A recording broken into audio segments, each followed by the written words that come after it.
ಎಷ್ಟಿರುತ್ತೋ ಅಷ್ಟರಲ್ಲಿ ಚೆನ್ನಾಗಿ ನಾವು ಮೇಂಟೈನ್ನ ಮಾಡ್ಬೋದು. ಇಲ್ಲಿ ಒಂದು ಸ್ವಲ್ಪ ಅದು ತಗೊಂಡಿರೋದು ಏನು ತಿನ್ಕೊಂಡ್ಬಿಡುತ್ತೋ ಏನಿಲ್ಲ ಅಂದ್ಬಿಟ್ಟು ಫುಲ್ನ ಹುಲ್ಲು ಮಾಡಿಕೊಂಡೆ.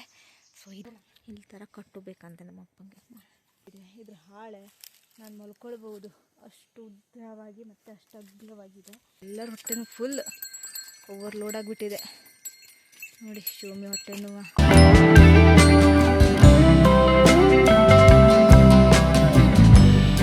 ಹಾಯ್ ಎಲ್ರಿಗೂ welcome to my new vlog. ಎಲ್ಲರೂ ಹೇಗಿದ್ದೀರಾ? ಐ ಹೋಪ್ ಎಲ್ಲರೂ ಕೂಡ ಸೂಪರ್ ಆಗಿದ್ದೀರಾ ಅಂತ ಅಂದ್ಕೊತೀನಿ. ಇವತ್ತು ಬೆಳಿಗ್ಗೆನೇ ಅಡಿಕೆ ಹಾಕಲಿಕ್ಕೆ ತೋಟಕ್ಕೆ ಬಂದಿದ್ದೀನಿ. ಇಲ್ಲ ಅಂತಂದರೆ ನಮ್ಮ ಅಪ್ಪ ಸಂಜೆ ಆದ್ರೂ ಕೂಡ ಅಡಿಕೆ ಹಾಕೋಕ್ಕೆ ಬಂದೇ ಬರ್ತಾರೆ. ಅದಕ್ಕಾಗಿ ನಾನು ಇವತ್ತು ಬೆಳಿಗ್ಗೆನೇ ಬೇಗ ಕೆಲಸ ಎಲ್ಲ ಮುಗಿಸ್ಕೊಂಡು ಬಂದಿದ್ದೀನಿ. ಇಲ್ಲಿ ಮನೆ ಹತ್ರ ಇರೋ ತೋಟಕ್ಕೆ ಬೇಗ ಹಣ್ಣಾಗಿಬಿಡುತ್ತೆ, ಯಾಕೆಂದರೆ ತುಂಬ ಹಳೆಯ ತೋಟ. ಹಾಗಾಗಿ ಒಂದಿನ ಬಿಟ್ಟು ಒಂದಿನ ಹೆಕ್ಕಿದ್ರೂ ಕೂಡ ಒಂದೊಂದು ಬಕೆಟ್ ಅಡಿಕೆ ಸಿಗತ್ತೆ. ಮತ್ತು ಏನಾದರೂ ಮಂಗ ಬಂತು ಅಂದರೆ ಸಾಕು, ಆ ಕೊನೆದು ಫುಲ್ ಹಣ್ಣಾಗಿರುವಂಥ ಅಡಿಕೆನೂ ಬಿಳಿಸ್ಬಿಡತ್ತೆ. ಹಾಗಾಗಿ ಪ್ರತಿದಿನವೂ ಹೆಕ್ಕಬೇಕು, ಒಂದಿನ ಬಿಟ್ಟಾದರೂ ಒಂದಿನ ಹಾಕಬೇಕು. ಇಲ್ಲ ಅಂತಂದರೆ ನಮ್ಮಪ್ಪ ಸಂಜೆ 7 ಗಂಟೆ ಆದ್ರೂ ಕೂಡ ತೋಟಕ್ಕೆ ಬಂದು ಹೆಕ್ಕೊಂಡು ಹೋಗ್ತಾ ಇರ್ತಾರೆ. ಅವ್ರಿಗೆ ಅಂದರೆ ಸುಸ್ತಾದ್ರೂ ಕೂಡ ಅವರು ಅಡಿಕೆ ಹೆಕ್ಕೋದು ಬಿಡೋದಿಲ್ಲ. ಹಾಗಾಗಿ ತೊಂದರೆ ಕೊಡೋದು ಬೇಡ ಅವರಿಗೆ ಅಂತ ಹೇಳಿಬಿಟ್ಟು ಇವತ್ತು ನಾನೇ ಬಂದಿದ್ದೀನಿ. ಸೊ ಈ ತೋಟದ್ದು ಅಷ್ಟೊಂದು ಅಡಿಕೆ ಹಿಡಿದಿಲ್ಲ. ಫಸ್ಟ್ ಆ ಮೇಲ್ಗಡೆ ತೋಟದ ಹೆಕ್ಕೊಂಡು ಬಂದು ನೆಕ್ಸ್ಟ್ ಈ ತೋಟದ ಹೆಕ್ಕುವ ಅಂತ ಹೇಳಿ. ಸೊ ಮೊನ್ನೆ ಆ ತೋಟಕ್ಕೆ ಅಡಿಕೆನ ಹೆಕ್ಲಿಕ್ಕೆ ಹೋಗುವ ಈಗ. ಓಕೆ, ಒಂದೊಂದು ತೋಟದ್ದು ಒಂದೊಂದು ಕಡೆ ಇದೆಯಪ್ಪ ದೇವ್ರೆ. ಆ ಚಿಕ್ಕ ಚಿಕ್ಕ ಚೂರು ಚೂರು ಪಾಲು ಮಾಡಿದವ್ರಿಗೆ ನಮ್ಮ ಈ ತೋಟದ್ದು ಅಡಿಕೆ ಹೆಕ್ಕಾಯಿತು. ಇಷ್ಟನೇ ಸಿಕ್ತು, ಒಂದು ಅರ್ಧ ಕೈ ಚೀಲ. ಹಾಗೆ ಒಂದು ತೆಂಗಿನಕಾಯಿನೂ ಸಿಕ್ತು. ಆ ಮರದ ತೆಂಗಿನಕಾಯಿ ತೆಗ್ದಿಲ್ಲ ನಾವು, ದೀಪಾವಳಿ ಹಬ್ಬಕ್ಕೆ ಒಂದು 2-3 ಇತ್ತು ಅಂತ ಹೇಳಿ. ಈಗ ಒಂದೊಂದಾಗಿ ಬೀಳ್ತಾ ಇದೆ. ಸೊ ಮೊನ್ನೆ ಇನ್ನೊಂದು ತೋಟಕ್ಕೆ ಅಡಿಕೆ ಹಾಕುವ ಈಗ. ಎಲ್ರಿಗೂ ಒಂದು ಸಜೆಷನ್ ಅಂತ ಅಂದ್ಕೊಳ್ಳಿ. ಈಗ ಪಾಲು ಹಾಕ್ತಾರಲ್ಲ, ಈಗ ಅಣ್ಣ ತಮ್ಮಂದಿರೆಲ್ಲ ಇರ್ತಾರಲ್ಲ, ಅವ್ರು ಪಾಲು ಹಾಕ್ತಾರಲ್ಲ, ಅವಾಗ ಜಮೀನು ಇದ್ದದ್ದನ್ನು ಪಾಲು ಮಾಡ್ಕೊಳ್ಬೇಕಿದ್ರೆ ಇಲ್ಲೊಂದು ಚೂರು ಸ್ವಲ್ಪ ಅಲ್ಲೊಂದು ಚೂರು ಸ್ವಲ್ಪ ಅಂತೇಳಿ ಪಾಲು ಮಾಡ್ಕೊಂಡ್ರೆ, ಈಗ ನಾವು ಮಾಡ್ಕೊತಿದ್ವಲ್ಲ ಪರಿಸ್ಥಿತಿ ಹೀಗಾಗತ್ತೆ. ಇಲ್ಲಿ ಬಂದರೆ ಅಲ್ಲಿ ಏನು ಕೆಲಸ ಏನು ಬೀಳುತ್ತೆ, ಅಲ್ಲಿ ಹೋದರೆ ಇಲ್ಲಿ ಕೆಲಸ ಏನು ಬೀಳುತ್ತೆ. ಹಾಗೆ ಎಲ್ಲೂ ಕೂಡ ಕರೆಕ್ಟಾಗಿ ನೋಡ್ಕೊಳ್ಳಿಕ್ಕಾಗೋದಿಲ್ಲ. ಏನೇ ಆಗಿರಲಿ, ಜಮೀನು ಸ್ವಲ್ಪನೇ ಸಿಕ್ಕಿರಲಿ ಅಥವಾ ಬರಡು ಭೂಮಿ ಆದರೂ ಸಿಕ್ಕಿರಲಿ ಅಥವಾ ಏನೇ ಸಿಕ್ಕಿರಲಿ ಅಥವಾ ಗೆದ್ದೆನೇ ಸಿಕ್ಕಿರಲಿ, ತೋಟನೇ ಸಿಕ್ಕಿರಲಿ ಅಥವಾ ಎಂಥದೇ ಜಮೀನನ್ನು ಸಿಕ್ಕಿರಲಿ, ಒಂದೇ ಕಡೆ ತಗೊಳ್ಳಿ. ಒಂದು ಸ್ವಲ್ಪ ಕಡಿಮೆ ಸಿಕ್ಕಿದ್ರೂ ಪರವಾಗಿಲ್ಲ, ಒಂದೇ ಕಡೆ ತಗೊಂಡ್ರೆ ಎಷ್ಟಿರುತ್ತೋ ಅಷ್ಟರಲ್ಲಿ ಚೆನ್ನಾಗಿ ನಾವು ಮೇಂಟೈನ್ನ ಮಾಡ್ಬೋದು. ಇಲ್ಲಿ ಒಂದು ಸ್ವಲ್ಪ ಅದು ತಗೊಂಡಿರೋದು, ಮತ್ತೊಂದು ಕಡೆ ಅಲ್ಲಿ ಚೆನ್ನಾಗಿ ಫಲ ಬರುತ್ತೆ ಅಂಥೇಳಿ ಅಲ್ಲೊಂದು ಸ್ವಲ್ಪ ತಗೊಳ್ಳೋದು, ಅದು ಒಳ್ಳೆ ಭೂಮಿ ಅಂತ ಅಲ್ಲೊಂದು ಚಿಕ್ಕ ಪಾಲು ತಗೊಳ್ಳೋದು. ಹಾಗೆ ಮಾಡಿದರೆ ಎಲ್ಲೂ ಕೂಡ ನಾವು ಚೆನ್ನಾಗಿ ಮಾಡಲಿಕ್ಕಾಗೋದಿಲ್ಲ. ಈಗ ನಮ್ಮ ನೋಡಿ, ಇದು ಹಳೆಯ ತೋಟ, ಒಂದು ಅಜ್ಜನ ಕಾಲದಿಂದನೇ ಹಾಕಿರುವಂಥ ತೋಟ ಅಂತ ಇದು. ಹಾಗಾಗಿ ಇಲ್ಲೊಂದು ಸ್ವಲ್ಪ ಚೂರು ಪಾಲು ತಗೊಂಡ್ರು. ನೆಕ್ಸ್ಟು ಸಪ್ರೇಟ್ ಆಗಬೇಕಿದ್ರೆ ಅಲ್ಲಿ ಗೆದ್ದೆ ಇತ್ತಂತೆ, ಸಪ್ರೇಟ್ ಆಗಿದ್ದ ವರ್ಷ ಅಲ್ಲಿ ತೋಟ ಹಾಕಿದ್ರಂತೆ. ಹಾಗಾಗಿ ಅಲ್ಲೊಂದು ಚೂರು ತಗೊಂಡ್ರು, ಯಾಕೆಂದರೆ ಇದು ಫಲ ಬರುವಂಥ ತೋಟ ಅಂತ ಹೇಳಿ ಅಲ್ಲಿ ಹೊಸದ ತೋಟ ಅಲ್ಲಿ. ಯಾಕಂದರೆ ಅವರಿಗೆ ಅದೇ ಫಲ ಒಂದೇ ತಗೊಂಡ್ರೆ ಅವರಿಗೆ ಏನು ಇನ್ಕಮ್ ಸಿಗೋದಿಲ್ಲ ಅಂತ ಹೇಳಿ. ಆದರೆ ಇವಾಗ ಗೊತ್ತಾಗ್ತದೆ, ಅಲ್ಲೂ ಇನ್ಕಮ್ ಬರ್ತಾಯಿದೆ, ಇಲ್ಲೂ ಇನ್ಕಮ್ ಬರ್ತಾಯಿದೆ. ಅದ್ರ ಮೇಂಟೈನ್ ಮಾಡೋಕ್ಕೆ ಮಾತ್ರ ಕಷ್ಟ ಆಗ್ತಾಯಿದೆ. ಹಾಗಾಗಿ ಮತ್ತೊಂದು ಉಂಟು, ಅದಕ್ಕೆ ಇವಾಗ ಜಸ್ಟ್ 3 ವರ್ಷ ಆಯಿತು ತೋಟ ಹಾಕಿದ್ದು. ಹಾಗೆ ಬಿಟ್ಟಿಟ್ಟಿದ್ರಾಗಿತ್ತು. ಈಗ ಅದೆಲ್ಲ ಈಗ ತೋಟ ಹಾಕಿದ್ದೀವಿ. ಅದೊಂದು 3 ಕಿಲೋಮೀಟ್ರ್ ದೂರ ಆಗುತ್ತೆ. ಅಲ್ಲಿನೂ ಹೋಗಿ ಮೇಂಟೈನ್ ಮಾಡೋಕ್ಕೆ ಕಷ್ಟ ಆಗುತ್ತೆ. 3 ಕಿಲೋಮೀಟ್ರ್ ಮನೆಯಿಂದ ಹೋಗಿ ಬಂದು ಮಾಡಬೇಕಂದ್ರೆ ತುಂಬ ಕಷ್ಟ ಆಗಿಬಿಡತ್ತೆ. ಸೊ ನಿಮಗೆ ಯಾವ್ದು ಬೆಸ್ಟು ಅಂತ ಹೇಳಿ ನೋಡಿ. ಸೊ ಅಷ್ಟು ಮೇಂಟೈನ್ ಮಾಡೋಕ್ಕಾಗತ್ತೆ ಅಂತ ಇದ್ದವ್ರು ತಗೊಳ್ಬೋದು, ಆದರೆ ಅದು ಈಸಿ ಇಲ್ಲ. ಸೊ ನಾವು ಅನುಭವಿಸ್ತಿರೋದೇ ಸಾಕು, ಮತ್ತು ಯಾರು ಬರ್ತಾರ ಹೀಗೆ ಅನುಭವಿಸೋದು ಬೇಡ ಅಂತ ಹೇಳಿ ಸಜೆಷನ್ ಮಾಡ್ತಾಯಿದ್ದೀನಿ. ಅಂತಂದರೆ ಆ ಥರ ತಗೊಳ್ಬೇಡ್ರಿ ಅಂತ ಹೇಳಿ. ಸೊ ಅಷ್ಟೇ. ಮತ್ತು ಯಾಕಾಯಿತು, ಒಂದು ಬಕೆಟ್ ಫುಲ್ ಆಗಿಲ್ಲ, 3/4 ಬಕೆಟ್ಗಿಂತ ಜಾಸ್ತಿನೇ ಆಗಿದೆ. ಇಷ್ಟನೇ ಸಿಕ್ತು, ಒಂದಿನ ಬಿಟ್ಟು ಒಂದಿನ ಆದರೂ ಇಷ್ಟು ಅಡಿಕೆ ಸಿಕ್ತು. ಇಲ್ಲಿ ಏಲಕ್ಕಿ ಸ್ವಲ್ಪ ದೊಡ್ಡದಾಗಿದೆ, ಅದು ಹಣ್ಣಾದರೆ ಕೊಯ್ಕೊಂಡು ಹೋಗೋ, ಒಂದಾದರೂ ಒಂದು. ಏಲಕ್ಕಿಗಂತೂ ಎಷ್ಟು ರೇಟ್ ಗೊತ್ತಾ. ಇದು ಹಣ್ಣಾಗ್ತಾ ಇಲ್ಲದೆ ಬಿಟ್ಬಿಟ್ರೆ ಏನಾದರೂ ಬಂದ್ಕೊಂಡು ತಿಂದ್ಕೊಂಡು ಹೋಗ್ಬಿಡತ್ತೆ. ಇಲ್ಲ ಇಷ್ಟು ದೊಡ್ಡದಾಗಿರೋದಷ್ಟೇ, ಅದು ಹಣ್ಣಾಗಿದ್ದು ಕಾಣಿಸೋದೇ ಇಲ್ಲಪ್ಪ. ಏನು ತಿನ್ಕೊಂಡ್ಬಿಡುತ್ತಾ ಏನಿಲ್ಲ, ಅಷ್ಟೇನಾ? ಇಲ್ಲ, ದೊಡ್ಡದಾಗಿರೋದಷ್ಟೇ. ಇಷ್ಟು ಇಲ್ಲುಂಟು, ಇಲ್ಲೆಷ್ಟು ಉಂಟು. 1 ವರ್ಷಕ್ಕೆ ಆರಾಮ್ಸೆ ಸಾಕಾಗುತ್ತೆ. ಮತ್ತು ಆ ಕಡೆ ಎಲ್ಲ ಇದೆ, ಒಂದು ಬುಡಕ್ಕಾದರೂ ಒಂದು ಮನೆಗೆ ಸಾಕಾಗತ್ತೆ. ಈಗ ನೋಡಿದ್ರೆ ದೊಡ್ಡಾಗೋದು ಅಷ್ಟೇ ಕಾಣಿಸುತ್ತೆ, ಹಣ್ಣಾಗೋದು ಕಾಣಿಸೋದೇ ಇಲ್ಲ. ಇನ್ನೊಂದು 2 ದಿನಕ್ಕೆ ಇದು ಹಣ್ಣಾಗತ್ತೆ. ಒಂದು ಸ್ವಲ್ಪ ಯೆಲ್ಲೋ ಕಲರಿಗೆ ಬಂದಿದೆ, ಬಟ್ ಇರುತ್ತೋ ಇಲ್ವೋ ಗೊತ್ತಿಲ್ಲ. ಏನಾದರೂ ಹಾವಿಗೆವೆಲ್ಲ ತುಂಬ ತಿನ್ನುತ್ತಂತಪ್ಪ ಇದು. ಅಂದರೆ ಗಿಡಕ್ಕೆ ಹಾವು ಬಂದೆಲ್ಲ ತಿನ್ನುತ್ತಂತೆ. ಸೊ ಇದ್ರೆ ಸಾಕಾಗಿತ್ತು. ಇವಾಗ ಹುಲ್ಲು ಮಾಡೋಕ್ಕೆ ಬಂದಿದ್ದೀನಿ. ದಿನಾಲೂ ಕೂಡ ಅಮ್ಮ ಹುಲ್ಲು ಮಾಡಿಟ್ಟು ಹೋಗ್ತಿದ್ಲಾಗಿತ್ತು. ಇವತ್ತು ಅಮ್ಮ ಹುಲ್ಲು ಮಾಡಿಲ್ಲ, ಯಾಕೆಂತಂದರೆ ನಿನ್ನೆನೂ ಕೂಡ ಹಸಿ ಹುಲ್ಲು ನಾನು ಹಾಕಿರಲಿಲ್ಲಾಗಿತ್ತು, ಅಮ್ಮ ಇರಲಿಲ್ಲ ಮನೆಯಲ್ಲಿ. ಹಾಗಾಗಿ ನಿನ್ನೆ ಕೂಡ ನಾನು ಹಾಗೆ ಜೋಳನ ಹಾಕಿಬಿಟ್ಟು ಹೋಗಿದ್ದಾಗಿತ್ತು. ಇವತ್ತು ಕೂಡ ಹುಲ್ಲು ಹಾಕಿಲ್ಲ ಅಂತಂದರೆ ಅವರು ಬೊಬ್ಬೆ ಹಾಕ್ತಾ ಇರ್ತಾರೆ, 2 ಕರನ್ನ ಕೊಟ್ಟಿಗೆಯಲ್ಲಿ ಕಟ್ಟಿ ಇಡ್ತೀವಲ್ಲ. ಹಾಗಾಗಿ ಇವತ್ತು ಅಮ್ಮ ಕೂಡ ಬೆಳಗ್ಗೆ ಬಂದಿದ್ದೋಳ ಹಾಗೆ ನನ್ನನ್ನು ಬಡ್ಕೊಂಡು ಹೋಗೇ ಬಿಟ್ಲು. ಇವತ್ತು ಹುಲ್ಲು ಮಾಡೋ ಪರಿಸ್ಥಿತಿ ನನಗೆ ಬಂದುಬಿಟ್ಟಿದೆ. ಸೊ ಇದು ಹಿಂಗುಂಟು, ಇದನ್ನು ಒಂದು ಕಡೆಯಿಂದ ಕ್ಲೀನ್ ಮಾಡ್ತಾ ಬಂದಿದ್ದೀವಿ. ಈ ಕಡೆ ಎಲ್ಲ ಕ್ಲೀನ್ ಮಾಡಿದ್ದೀವಿ ಸೋರಿ.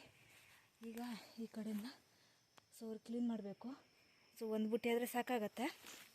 ಸೊ ತುಂಬ ದಿನ ಆಗಿತ್ತು ಹುಲ್ಲು ಮಾಡಲಿಲ್ಲಾಗಿತ್ತು. ನಾನು ಅಮ್ಮನೇ ಏನೇ ಆದ್ರೂ ಕೂಡ ಅಮ್ಮನೇ ಬೆಳಿಗ್ಗೆ ಹುಲ್ಲು ಮಾಡಿಬಿಟ್ಟು ಹೋಗ್ತಿದ್ಲಾಗಿತ್ತು. ಆದರೆ ಇವತ್ತೇ ನನಗೆ ಪಾಳಿ ಬಂದುಬಿಟ್ಟಿದೆ ಹುಲ್ಲು ಮಾಡೋದು. ಸ್ವಲ್ಪ ತಗೊಂಡು ಹೋಗ್ತೀನಿ, ಜಾಸ್ತಿ ಏನಾಗೋದಿಲ್ಲ. ಯಾಕಂದರೆ ಸ್ವಲ್ಪ ಕಷ್ಟ ಇದೆ. ಇಲ್ಲಿ ಕೆಳಗಡೆ ದರ್ಕೆಲ್ಲ ಫುಲ್ ಇದೆ. ಯಾಕೆಂದರೆ ಇಲ್ಲಿ ಮೇಲ್ಗಡೆ ಇಷ್ಟು ದೊಡ್ಡ ಹಲಸಿನ ಮರ ಉಂಟು. ಹಲಸಿನ ಮರ ದರ್ಕೆಲ್ಲ ಇಲ್ಲಿ ಕೆಳಗಡೆನೇ ಬಿದ್ದಿದೆ. ಸೊ ಅಲ್ಲಿಗೆ ಸ್ವಲ್ಪ ಕಷ್ಟ ಆಗುತ್ತೆ ನನಗೆ. ಹಾಗಾಗಿ ಸೊ ಸ್ವಲ್ಪನೇ ಅವರಿಗೆ ಹಾಕಿಬಿಟ್ಟು ನೆಕ್ಸ್ಟ್ ತೋಟಕ್ಕೆ ಹೋಗಬೇಕು ಕಳೆ ತೆಗಿಲಿಕ್ಕೆ. ಆಲ್ರೆಡಿ ತುಂಬ ಟೈಮ್ ಆಗಿದೆ. ಸೊ ಬೇಗ ಹುಲ್ಲನ್ನ ಮಾಡಿಬಿಟ್ಟು ಸೊ ನೆಕ್ಸ್ಟ್ ಸಿಗುವ. ಅಂದ್ಬಿಟ್ಟು ಫುಲ್ನ ಹುಲ್ಲು ಮಾಡಿಕೊಂಡೆ.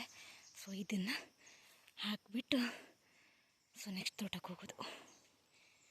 ಸೊ ಜಾಸ್ತಿ ಅಮ್ಮ ಇದಕ್ಕಿಂತ ಜಾಸ್ತಿ ಹುಲ್ಲು ತಗೊಂಡು ಬಂದ ಇಡ್ತಿದ್ಲಾಗಿತ್ತು. ಆದರೆ ನನ್ನ ಹತ್ರ ಅಷ್ಟೊಂದು ಮಾಡೋಕ್ಕಾಗಿಲ್ಲ. ಮತ್ತು ಜೋಳ ಮತ್ತು ಒಣ ಹುಲ್ಲನ್ನ ಹಾಕಿ ಇಷ್ಟನ್ನು ಹಾಕಿದ್ರೆ ಸಾಕು ಅಂತ ಅಂದ್ಕೊಂಡಿದ್ದೀನಿ. ನಾಳೆ ಮತ್ತು ಅಮ್ಮ ಹುಲ್ಲನ್ನ ಮಾಡಿಡ್ತಾಳಲ್ಲ, ಅವಾಗ ನಾಳೆ ಹಾಕು ಅಂತ ಹೇಳಿ. ಫೈನಲಿ ತೋಟಕ್ಕೆ ಬಂದು ಮುಟ್ಟಿದೆ. ಇಲ್ಲಿ ದನಗಳಿಗೆಲ್ಲ ಹುಲ್ಲು ಹಾಕಿಟ್ಟಿದ್ದಾರೆ, ತಿಂತಾಯಿಲ್ಲ ನೋಡಿರಿ. ಈ ಥರ ಹುಲ್ಲು ಹಾಕಿಲ್ಲ ಅಂದರೆ ಹಾಕಿಲ್ಲ ಅಂತಾರೆ, ಹಾಕಿದ್ರೆ ಹಿಂಗೆ ಎಲ್ಲ ದನಗಳಿದ್ದಾರೆ. ಒಬ್ರಿಗೊಬ್ರಿಗೆ ಹೊಡ್ಕೊತ ಏನೇನೋ ಮಾಡ್ಕೊತ ಎಲ್ಲ ಇದ್ದಾರೆ. ಅಪ್ಪ ಸೋರ್ತಾ ಇದ್ದಾನೆ, ಸೋರಿ ಮೇಲ್ಗಡೆ ಹಾಕ್ತಾ ಇದ್ದಾನೆ. ಹಾಗೆ ತೋಟನೂ ಕೂಡ ತೆಗಿಬೇಕು, ಅಷ್ಟೊಂದಿಲ್ಲ. ಸೊ ತೆಗಿಬೇಕು. ಸೊ ಬನ್ನಿ ನಾನು ಕೂಡ ಸ್ಟಾರ್ಟ್ ಮಾಡುವ. ಪಟ ತೆಗೆದು ಮುಗಿಸೋ. ತುಂಬ ದಿನ ಆಯಿತು, ಇದು 6 ದಿನ ಆಯಿತು ಅನಿಸುತ್ತೆ ಕಳೆ ತೆಗೆದು ಸ್ಟಾರ್ಟ್ ಮಾಡಿ. ಇನ್ನೂ 3ರಿಂದ 4 ದಿನ ಬೇಕಾಗುತ್ತೆ ಅನಿಸುತ್ತೆ. ಬೇಗ ಮುಗಿಸಿ ಬೇಜಾರು ಬಂದುಬಿಟ್ಟಿದ್ದಪ್ಪ ಕಳೆ ತೆಗೆದು. ಸೊ ನಿನ್ನೆನೂ ಕೂಡ ಅಮ್ಮ ಇರಲಿಲ್ಲ, ಇವತ್ತು ಕೂಡ ಅಮ್ಮ ಬಂದಿದ್ದಾಳೆ. ಅದರಷ್ಟು ಕೆಲಸ ಮಾಡೋಕ್ಕಾಗೋದಿಲ್ಲ, ಯಾಕೆಂದರೆ ನಿನ್ನೆ ನೈಟ್ ಫುಲ್ ಜರ್ನಿ ಮಾಡ್ಕೊಂಡು ಬಂದಿದ್ದಾಳೆ. ಬರೋದು ಬೇಡ ಅಂತ ಅಂದ್ರೂ ದನ ತಗೊಂಡು ಬಂದಿದ್ದಾಳೆ. ಸೊ ಕೆಲಸ ಮಾಡ್ತಿದ್ದಾಳೆ ಅಮ್ಮ. ಬನ್ನಿ ಈಗ ಕಳೆ ತೆಗೆಯುವ. ಇದು ಕೆಳಗಡೆ ಇಷ್ಟು ಬಂದಿರುತ್ತೆ, ಮಾಡ್ತಾ ಹೋಗುವ. ಟೀ ಎಲ್ಲ ಕುಡ್ದಾದ್ಮೇಲೆ ಇಲ್ಲಿ ಈ ಥರ ಕಟ್ಟಿದ್ರಲ್ಲ ಸಾಂಗೆ, ಹಾಗೆ ಆ ಕಡೆನೂ ಕಟ್ಟಬೇಕಂತೆ. ಅವತ್ತೆಷ್ಟೇ ಸಿಕ್ಕಿತ್ತು ಸಾಂಗೆ. ಇವಾಗ ಕ್ಲೀನ್ ಮಾಡ್ತಾ ಇಷ್ಟನ್ನು ಸಿಕ್ತು. ಇಲ್ಲಿ ಫುಲ್ ಈ ಕಡೆಯಿಂದ ಈ ಕಡೆ ಬಿಸಿಲು ಪಾಸ್ ಆಗುತ್ತೆ ಅಂತೇಳಿ ಇಲ್ಲಿ ಥರ ಕಟ್ಟಬೇಕಂತೆ ನಮ್ಮ ಅಪ್ಪಂಗೆ. ಇನ್ನೊಂದು ಮೇಲ್ಗಡೆನೂ ಹಾಗೆ ತೂತು ಬಿದ್ದಿತ್ತು, ಇನ್ನೂ ತಂದು ಹಾಕಬೇಕಂತ ಇಷ್ಟನ್ನು ಮಾಡಬೇಕಂತೆ. ಈ ಅಪ್ಪನ 1-2 ಹಾಕತ್ತೆ. ಇವಾಗ ಅಲ್ಲಿ ಗುಟ್ಟಾಗಿ ಮುಗಿಲಿಕ್ಕೆ ನೋಡ್ತಾ ಇದ್ದಾನೆ ಅಪ್ಪ. ಇವಾಗ ಇಲ್ಲಿ ಅಡ್ಡ ಕಟ್ಟಬೇಕಂತೆ. ಈ ಥರ 2 ಸೈಡಿಂದ ಕಟ್ಟು ಮುಗೀತು. ಇಲ್ಲಿ ಮೊನ್ನೆ ಕಟ್ಟಿರೋದು, ಇದು ಇವತ್ತು ಕಟ್ಟಿರೋದು. ಸೊ ಇಲ್ಲ ಅಂತಂದರೆ ಹೀಗೆ ಸೀದಾ ಬಂದು ಇಲ್ಲಿ ತನಕ ಬಿಸಿಲು ಪಾಸ್ ಆಗುತ್ತೆ. ಹಾಗಾಗಿ ಇಲ್ಲಿ ಈ ಥರ ಕಟ್ಟಿದಾರಪ್ಪ. ಅಡಿಕೆ ಕೊಯ್ಬೇಕಾದ್ರೆ ಈಸಿ ಆಗುತ್ತೆ ಅಂತ ಹೇಳಿ. ಎಲ್ಲ ಆದಮೇಲೆ ಅಪ್ಪ ಹಿಡಿ ತಗೊಂಡು ಗುಡಿಸ್ತಾ ಇದ್ದಾರೆ. ನಾನು ತೋಟಕ್ಕೆ ಹೋಗ್ತೀನಿ. ಸೊ ಇಲ್ಲಿ ಆಲ್ರೆಡಿ ಒಂದು ದನನ ಮೇಯ್ತಾ ಇದ್ದಾರೆ. ಇಲ್ಲಿ ತೋಟದ ಕಳೆ ಹುಲ್ಲು ಇರುತ್ತಲ್ವ, ಅದನ್ನೆಲ್ಲ ತಂದು ಹಾಕಿದ್ವಿ. ಒಬ್ರಿಗೊಬ್ರಿಗೆ ಗುದ್ಕೊಳ್ಳಿಕ್ಕೆಲ್ಲ ಸ್ಟಾರ್ಟ್ ಮಾಡಿದ್ರು. ಹಾಗಾಗಿ ಒಂದೊಂದು ಮರಕ್ಕೆ ಒಬ್ರೊಬ್ರಿಗೆ ಕಟ್ ಹಾಕಿ ಈ ಥರ ಹುಲ್ಲನ್ನ ತಂದು ಹಾಕಿದ್ವಿ. ಅಷ್ಟೇನು ತಿನ್ನೋದಿಲ್ಲ ಚೆನ್ನಾಗಿ, ಅಷ್ಟು ಕೂಡ ತಿನ್ನೋದು ಅರ್ಧ ಬೀಸ್ ಹಾಕೋದು, ಇದೇ ಥರ ಮಾಡ್ತಾ ಇರ್ತಾಳೆ. ಹಾಗಾಗಿ ಇಲ್ಲಿ ನೋಡಿ ಒಂದು ಗುಟ್ಟೆ ಎಲ್ಲ ಫುಲ್ಲಾಗಿ ಇಟ್ಟು ಹಾಕಿ ಹಾಗೆ ಇದೆ ಹುಲ್ಲು. ತಿನ್ನೋದಿಲ್ಲ ಅದನ್ನು, ಸೊಕ್ಕು ಅವ್ರಿಗೆ ಕಟ್ಟ ಹಾಕಿ ಹಾಕಬೇಕಾಗತ್ತೆ. ನೋಡಿ ಅಲ್ಲಿಂದ ಇಲ್ಲಿ ತನಕ ಫುಲ್ಲಾಗಿ ಹುಲ್ಲನ್ನ ಹಾಗೆ ಇದೆ. ಈಗ ಬಿಸಿಲು ಬಂದು ಫುಲ್ಲಾಗಿ ಒಣಗೋಗ್ಬಿಡತ್ತೆ. ಮತ್ತೆ ಅಂದಮೇಲೆ ಮತ್ತೆ ಕಂಟಿನ್ಯೂ ಕಳೆ ಕೀಳೋದು ಇದೇ ಆಯಿತು. ಇಲ್ಲಿ ಕಟ್ಟಾಕಲಿಕ್ಕೆ ಕಾಳುಮೆಣಸಿಂಗೆಲ್ಲ ಈ ಥರ ಎಳೆ ಹಾಳೆ ಇರುತ್ತಲ್ಲ, ಅದರಿಂದ ದಾರನ ಮಾಡಿಟ್ಕೊಂಡಿದ್ದಾರೆ, ಬಳ್ಳಿನ. ಇಲ್ಲಿ ನೋಡಿರಿ, ಇಲ್ಲಿ ಸಾಂಗೆ ಬಿದ್ದಿದೆ, ಈಗ ಜಸ್ಟ್ ಬಿದ್ದಿದೆ. ಇದ್ರ ಹಾಳೆ ನಾನು ಮಲ್ಕೊಳ್ಬೋದು, ಅಷ್ಟು ಉದ್ದವಾಗಿ ಮತ್ತು ಅಷ್ಟು ಅಗಲವಾಗಿದೆ. ಇಷ್ಟು ನೋಡಿ, ಇದನ್ನು ಕಡಿದ್ರೆ ನನ್ನ ತಲೆ ಅಷ್ಟು ಹೈಟ್ ಬರುತ್ತೆ, ಅಷ್ಟು ಉದ್ದ ಉಂಟು ಹಾಳೆ ಎಲ್ಲ. ಅಂದರೆ ಒಂದೊಂದು ಹಾಳೆ ಆ ಥರ ಬರುತ್ತೆ. ಈಗ ನೋಡಿ ಒಂದು ಕಡ್ದಿದ್ದುಂಟು, ಅಂದರೆ ಕ್ರಾಸಾಗಿ ಕಡ್ದಿದ್ದಾರೆ ಹಾಳೆನ. ಅದು ಇಷ್ಟು ಉದ್ದ ಇದೆ, ಸ್ವಲ್ಪ ಗಿಡ್ಡನೂ ಇದೆ, ಇದು ಇಷ್ಟನೂ ಇದೆ. ಅಷ್ಟು ಉದ್ದದ ಒಂದೊಂದು ಹಾಳೆ. ಇವತ್ತೇ ಇವರು ಆ ಗೇಟ್ ಹತ್ರ ಹೋಗಲಿಲ್ಲ, ಇವತ್ತು ಈ ಗೇಟಿಂದ ಹೋಗೋರು ಅನಿಸುತ್ತೆ. ಈಗ ನೋಡಿ, ಬರ್ರಿ ಹೋಗಲಿಕ್ಕೆ. ಈಗ ನಾನು ಹೋದ್ಮೇಲೆ ಇವರು ಇವತ್ತು ಗೇಟ್ ಹತ್ರ ಬರ್ತಾ ಇದ್ದಾರೆ. ಇಲ್ಲಾಂತಂದರೆ ಅಲ್ಲೊಂದು ಗೇಟ್ ಇದೆ, ಆ ಗೇಟ್ ಹತ್ರ ಹೋಗಿ ನಿಂತ್ಕೊತಿದ್ರಾಗಿತ್ತು. ಆದರೆ ಇವತ್ತು ಮಾತ್ರ ಇವರು ಇಲ್ಲಿ ತಿನ್ನೋಕೆ ಹಾಕಿದ್ದಕ್ಕೆ ಇಲ್ಲೇ ಇದ್ದರು. ಮತ್ತೆ ತಿನ್ನೋಕೆ ಬರಲಿ ಅಂತೇಳಿ ಕಾಯ್ತಾ ಇದ್ದಿದ್ರಾಗಿತ್ತು. ಇವಾಗ ಈ ಗೇಟಿಂದ ಹಾಕೋದು, ಗೇಟ್ ಕ್ಲೋಸ್ ಇದೆ. ಇಲ್ಲಿ ನಾರ್ಮಲಾಗಿ ನಾವು ದಿನ ಓಡಾಡೋ ಗೇಟು. ಈ ಗೇಟಿಗೆ ಅವ್ರು ಬರೋದೇ ಕಡಿಮೆ. ಇವತ್ತು ತಿನ್ನಕ್ಕಂತ ಹೇಳಿ ಇಲ್ಲಿದ್ದು ಇದೇ ಗೇಟಿಗಿದ್ದಾರೆ.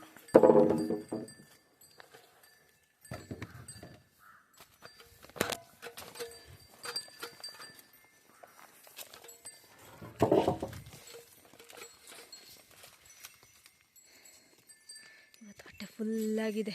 ದೇವರೇ ಶಿವನ ಹೊಟ್ಟೆ ನೋಡ್ರು, ಶಂಕುದು ಹೊಟ್ಟೆ ಬಂದಿದೆ. ಇವತ್ತೆಲ್ಲರ ಹೊಟ್ಟೆನೂ ಫುಲ್ ಓವರ್ಲೋಡ್ ಆಗಿಬಿಟ್ಟಿದೆ. ನೋಡಿ, ಶಿವಮಿ ಹೊಟ್ಟೆ ನೋವು, ಇದು ಗೌರಿ ಹೊಟ್ಟೆ ನೋವು, ಇವಳು ಚಂದು. ಆ್ಯಂಡ್ ಇವಳು ಹೊಟ್ಟೆ ಅಂತೂ ಯಾವಾಗಲೂ ಫುಲ್ಲೇ ಇರುತ್ತೆ. ಯಾಕೆಂದರೆ ಅವಳು ಏನು ಸಿಕ್ಕಿದ್ರೂ ತಿನ್ಕೊಂಡು ತನ್ನ ಹೊಟ್ಟೆ ಫುಲ್ಲೇ ಮಾಡ್ಕೊತಾಳೆ. ಎಲ್ಲರೂ ಇವಾಗ ಹೋಗೋದು. ಪಿಂಕಿನೂ ಕೂಡ ಮುಂದೋಗ್ತಿದ್ದಾಳೆ ಇವತ್ತು.